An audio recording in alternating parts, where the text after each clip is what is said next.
So I recently got a new belt disc sander combo, and it came with its own little stand that rolls around and stuff. And so I got rid of my old one, which was on my flip top sanding cart here.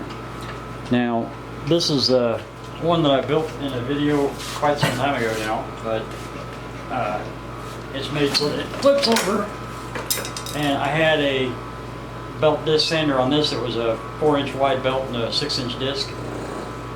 Didn't need it anymore since I've got the bigger one over here now. But now there's nothing on this side of it, so I could actually put something else on here. And I got to thinking about it the other day, and one of the things that I see a lot of guys put on flip top workstations like this is planers. So I'm thinking I'm going to put my planer, take it off of that stand, and put it onto this one, and that will eliminate one more stand in here, and then this one can actually, normally this one's rolled up in the corner and it just sits there until I need the sanders, and now I need it even less than I did before. So I think I'm going to put my planer on here. Not much of a video, but I wanted to get something up there to let you guys know I'm still doing okay. Just been real busy on the farm, and so let's see if we can get this taken apart and attached to this, because that flipping square on that bench right there is actually 20 inches across, and the planer happens to be like 21.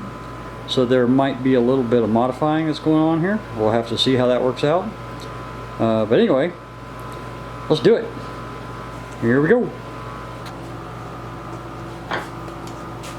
The first thing I gotta do is get the planer off of this stand, eh?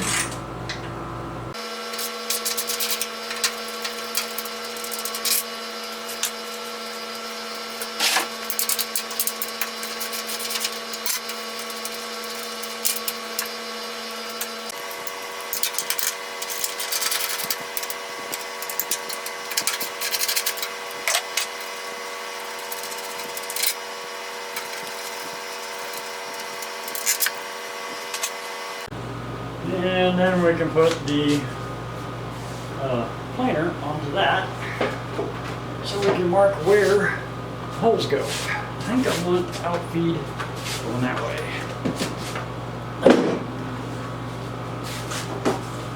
I was afraid of that. I'm going to have to take the boot off the dust collection boot off every time I want to close it up, every time I want to flip it over. But like I said, I don't use that sander that much, so that's really not that big of a price to pay. It'll be in the planer position most of the time.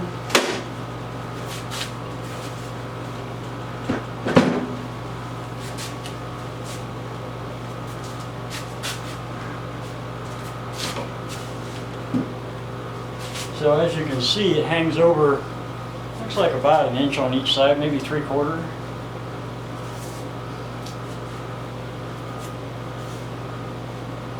But it's stable enough, so with those up, it'll flip. Need to use it, put them down. Put this on, it'll store in down here. So that's all good. Sounds like a deal. So let's see if I can figure out how I want to hold it on there. It's got 5/16 holes and 1/4 inch holes.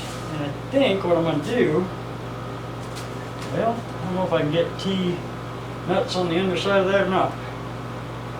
I think I'm going to drill these and put T-nuts, because I can unscrew this whiteboard, the tabletop, and it lifts right out of there. And I can put T-nuts in and then you bolt it down to the T-nuts. And then screw the board back on and put the planer back up there and bolt it down. I think that's going to be the way to go. Let's get the stuff together to do that.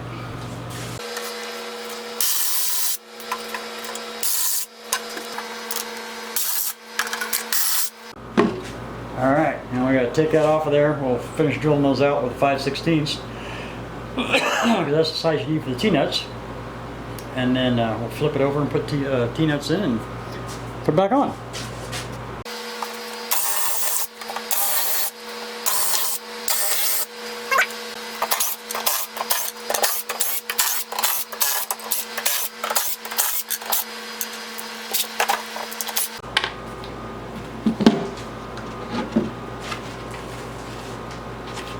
there we go. So there's the T-nuts that mounted the sander before. Now I need to be out here on these. But since that's going to be the outside ring of it's going to be sitting on the dadoed out walnut in here, I think I'm going to recess these for the 1/4 inch T-nuts. So we'll do that on a drill press. I guess I could also pop these out. I don't need them in there anymore.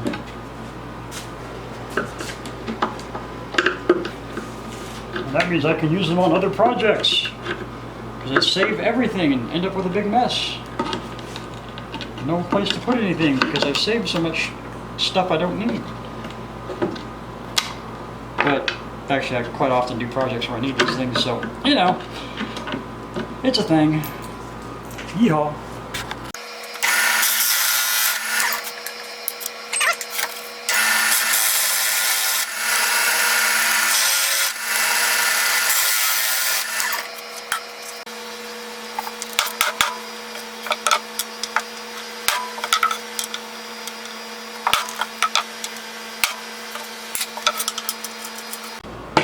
Now I do need to make sure that I got enough bolts sticking up out of there that I'm actually going to be able to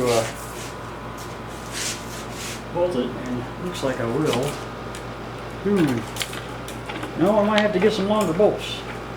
I'll recess those T-nuts further. I think I'm just going to recess the T-nuts further.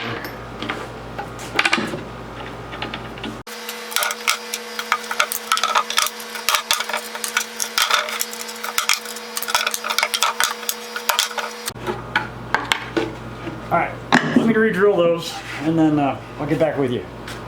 Okay, so now of course the hammer is not going to sink it all the way, so I'm going to use a socket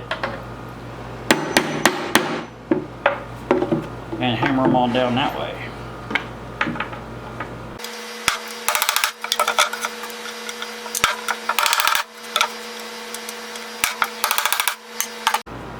Alrighty, so that goes this way.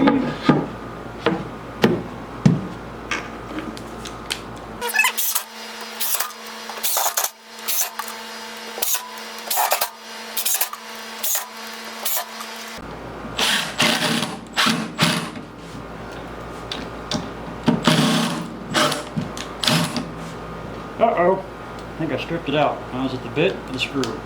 Must be the screw. And the bit. Gonna have to fix that.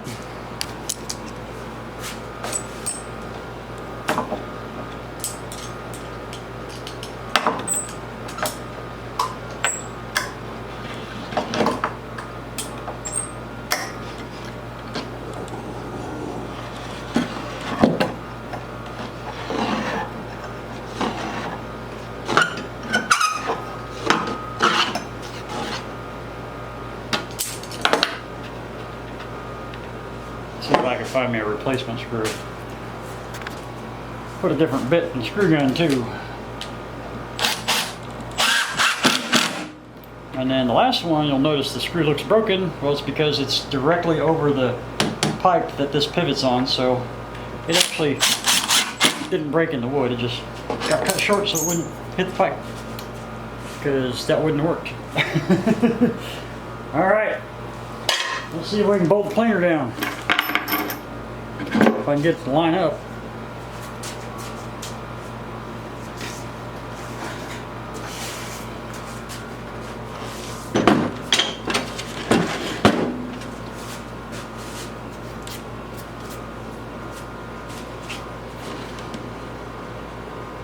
If I can get one in, then I should be able to pivot around to get the others.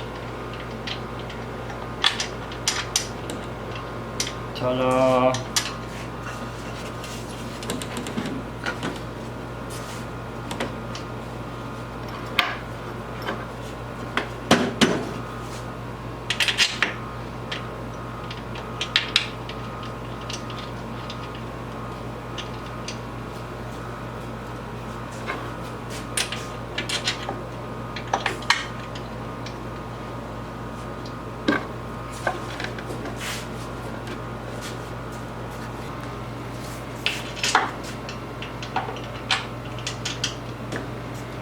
And a 7/16" wrench.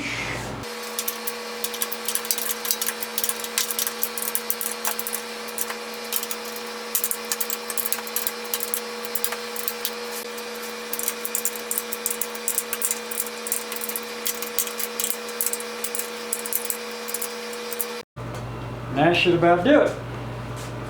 Now, I just have to flip it over to see if it stays put. Let me turn the card around so you can see the underside.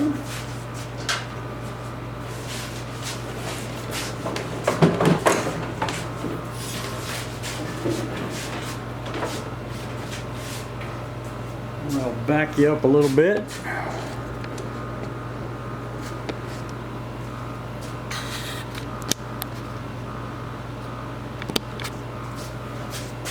And hold pin.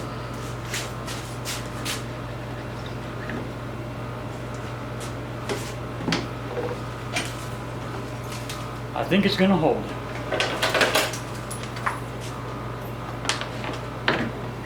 There we go, sander.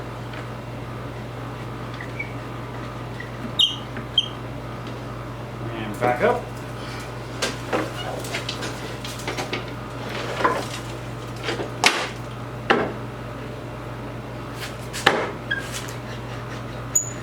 To the planer. That works.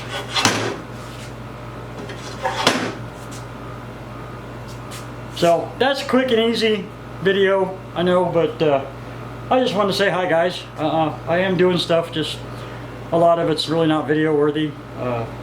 Working on a barn and silly stuff like that. I'm hoping to get out on the sawmill pretty soon and chop up a bunch of stuff, slice it up for doing some paneling here in the shop, because I want to revamp my tool wall, make it look a little nicer.